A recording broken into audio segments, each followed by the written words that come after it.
Bienvenue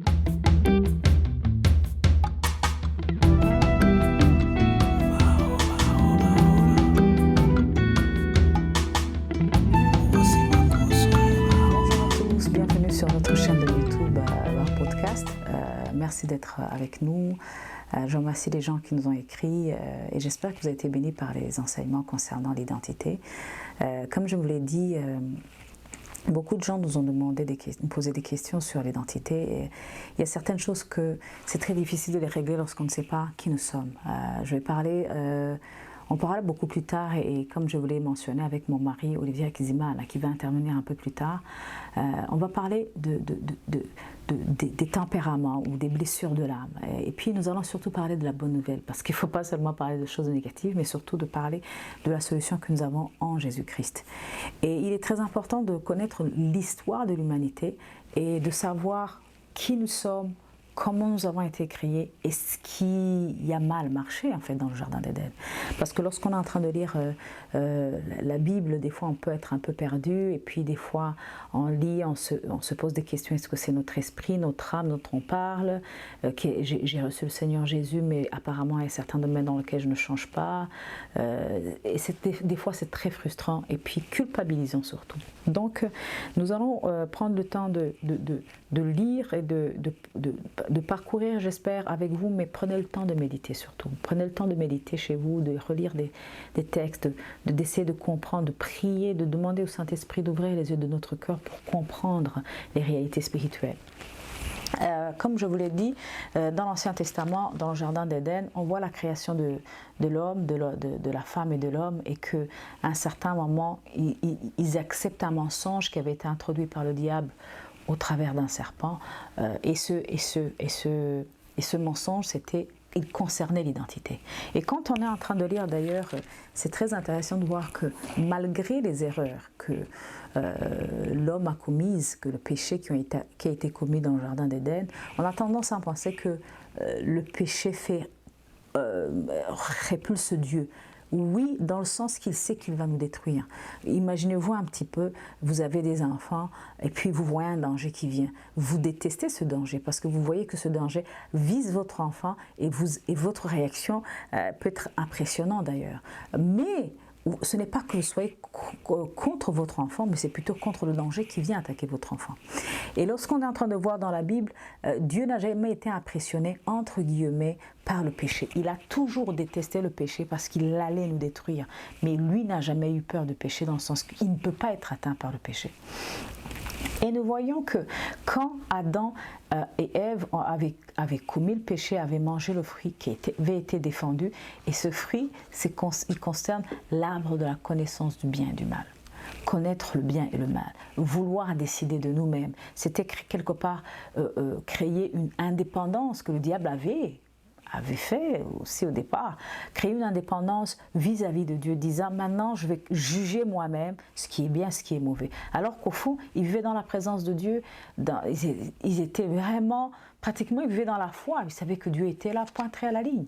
Donc c'est cette foi que Dieu veut que nous ayons, cette foi presque enfantine de dire si Dieu l'a dit, si mon Père l'a dit, ben ça va se passer comme ça, au lieu de dire mais comment ça va se passer. Et là c'est manger le fruit de l'arbre de la connaissance du bien et du mal. Mais en ayant vécu les conséquences, parce que quand ils ont mangé le fruit de l'arbre de la connaissance du bien et du mal, il y a eu des conséquences. Au verset 6 de Genèse 3, on dit « Alors la femme vit que le fruit de l'arbre était bon à manger, agréable aux yeux et qu'il était précieux pour ouvrir l'intelligence. » Voilà la séduction du mal ou de ce que l'on pense être bien, mais qui au fond finit par nous faire du tort. Elle prit donc de son fruit et en mangea, elle en donna aussi à son mari qui était avec elle, et il en mangea. Aussitôt les yeux de tous deux s'ouvrirent, et ils se rendirent compte qu'ils étaient nus. Alors qu'au départ, ils ne le savaient pas. Et ils se firent des pagnes en cousant ensemble des feuilles de figuier. Au moment de la brise du soir, ils entendirent l'Éternel Dieu parcourant le jardin. Amen. Donc malgré les erreurs, Dieu savait qu'il avait commis une faute, une erreur, quelque chose qu'il leur avait dit expressément de ne pas faire. Mais Dieu n'est pas resté loin d'eux, il est venu. Moi, je vois ça comme un secours de la part de Dieu. Donc, au moment de la brise du soir, ils entendent dire « l'Éternel Dieu parcourant le jardin ». Et nous entendons à tort régulièrement que Dieu déteste le péché. Bien sûr qu'il déteste le péché. Et que dans ce moment-là, c'est très difficile de venir vers lui. Pourquoi? Parce que le diable nous condamne. Et Dieu n'aime pas le péché parce qu'il va nous séparer de lui, parce qu'il va créer en nous un sentiment de culpabilité. Et ce sentiment de culpabilité va toujours nous séparer de Dieu. Et ce n'est pas seulement pour les non-chrétiens, c'est pour tout. C'est surtout sur les chrétiens. Même moi, en tant que chrétienne, il m'arrive des fois de me sentir coupable parce que je n'ai pas fait la bonne chose, parce que j'ai raté la cible. C'est-à-dire, péché, ça veut dire littéralement rater la cible. J'aurais dû faire ça, mais je ne l'ai pas fait, ou je l'ai mal fait, et je me culpabilise, et cela m'empêche de m'approcher de Dieu. Et alors l'homme et sa femme se cachèrent de l'Éternel Dieu parmi les arbres du jardin. Mais l'Éternel Dieu appela l'homme et lui demanda « Où es-tu ? Où es-tu » Celui-ci répondit « J'ai entendu dans le jardin et j'ai eu peur car je suis nu, alors je me suis caché. » Dieu dit « Qui t'a appris que tu es nu ?» C'est deux questions que Dieu a posées. Où est-ce que tu es? En d'autres termes, Dieu savait où il était, mais il voulait que l'homme se rende compte de sa position qui avait été déchue. Mais où es-tu? Au départ, tu étais dans ma présence. Je veux que tu te rendes compte qu'au départ, tu étais dans ma présence, mais maintenant, tu n'es plus là. Il y a des questions ou des problèmes qui viennent parce que vous n'êtes plus dans la présence de Dieu, tout simplement. Et Dieu lui dit, mais qui t'a appris que tu es nu? Il y a certaines informations qui peuvent être vraies, mais ils ne sont pas nécessaires que tu les connaisses, pas dans le sens de les connaître, mais nous sommes faibles. Dieu dit, et alors, le problème il est où? Moi je suis là, je te comble. Chaque fois que tu auras besoin de moi, même s'il y a des moments de faiblesse, je suis là. Pourquoi? Qui t'a dit que tu es nu? Qui t'a dit que tu es dans le manque? Des fois on regarde notre compte en banque, etc. et on se dit mais c'est pas possible, c'est fini, on ne va pas y arriver à la fin du mois. Est-ce que Dieu vraiment... Mais Dieu te dit mais qui t'a dit? Qui t'a dit que tu es nu? Qui t'a dit? Je suis là, je vais pourvoir à tes besoins. Et c'est pour ça que des fois, ce que l'on ressent peut nous trahir. Je me sens seul, j'ai mal. Mais qui t'a dit que tu es seul? La parole de Dieu est remplie de versets qui nous disent qu'il jamais ne nous laissera seuls. Donc, entre la sensation et la réalité de ce que Dieu perçoit, ça peut être très différent. Je me rappelle une fois... Un de mes enfants me dérangeait, il était encore très jeune, et puis j'avais du mal à contrôler la situation, Et l'enfant finit par faire des scènes, et puis je sens que je perds la boule, et heureusement j'ai appelé mon mari, je dis écoute Olivier, va voir mon garçon là, il me fatigue. Il fallait qu'il aille dormir, mais il faisait sa petite crise. Et je me rappelle que je suis venue dans le salon, je me suis dit, mais Seigneur, il a quoi comme problème?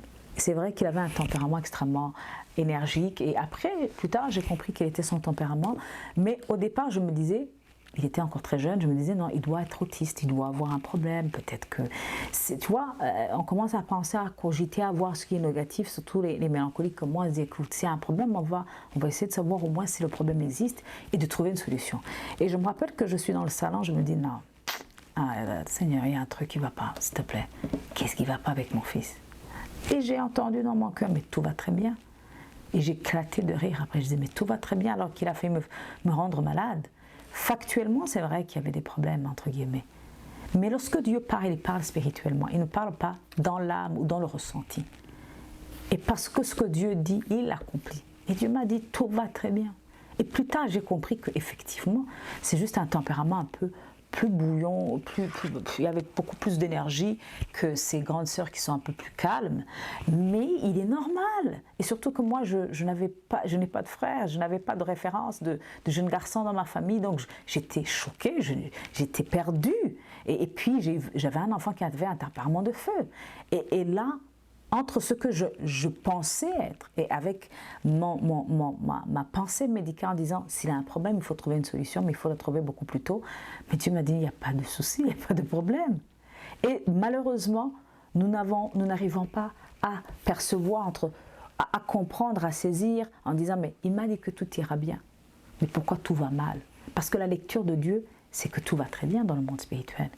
Et qu'il faut que nous alignions notre foi, notre croyance, notre confiance en ce qu'il dit. Amen. Donc là, Dieu venait de mettre un problème à nu. Mais où est-ce que tu es où est-ce que tu te trouves? Moi, je sais. Mais où penses-tu que tu es? Et deuxième question, qui t'a appris? Quelles sont ces informations? Parce que là où tu te trouves, ça te donne des informations. Là où tu te trouves, ça te donne une influence. Cette influence, lorsque tu as de mauvaises compagnies, ça va corrompre tes bonnes mœurs, c'est clair. Lorsque tu es dans une relation toxique, où on va te dire, tu vas entendre des choses, et on va te dire, mais qui t'a dit que tu es? Je me rappelle d'une jeune femme avec laquelle je discute souvent en parlant d'identité. C'est une femme extrêmement belle. Mais on l'a convaincue qu'elle était très moche. Ou elle s'est convaincue, à cause des circonstances qu'elle a traversées, qu'elle était horrible. Et je me suis dit, mais franchement, quelqu'un qui arrive à te convaincre que tu es horrible, ça veut dire que tu as été dans une relation, dans une situation qui t'a tellement brimé que tu n'arrives même pas à voir la valeur que tu as. C'est pour ça que la présence de Dieu vient remettre en perspective ce que tu es réellement. Dieu dit, je t'ai créé à mon image. Donc tu es parfait. Seulement, il faut que tu saches que toutes les bénédictions que tu as en Jésus-Christ doivent se manifester. Et c'est vrai que c'est là où notre grand travail commence, au niveau de l'âme. Parce que l'âme n'est pas sauvée, l'âme n'est pas changée par Dieu.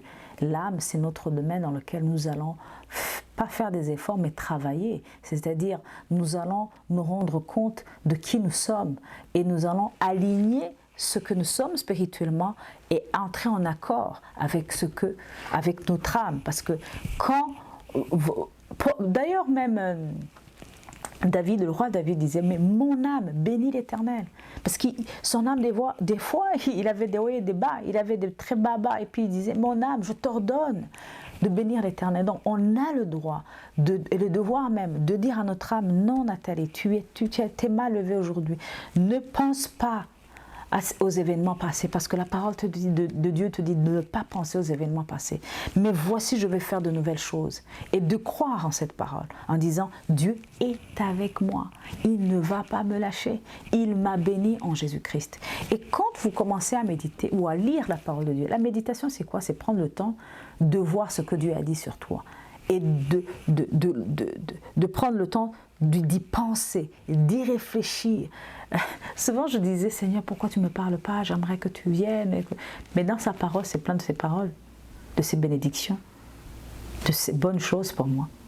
Déjà, ça suffit. La parole de Dieu, ma Bible est remplie des bénédictions de l'Éternel. Donc, si je prends le temps de méditer, ça va changer l'état de mon âme, qui était négatif, qui était mal, qui avait ces vestiges, en fait, ces vestiges du passé qui sont assez négatifs. Ça va changer. Plus je m'approche de sa présence au travers de sa parole, plus je suis changé. Donc, c'est pour ça que connaître qui nous sommes dans Jésus-Christ au travers de la constitution, de notre constitution céleste, qui est la parole de Dieu, ça nous aide vraiment à nous approcher de lui et à être transformés, à prendre possession de ces bénédictions qui nous apportent.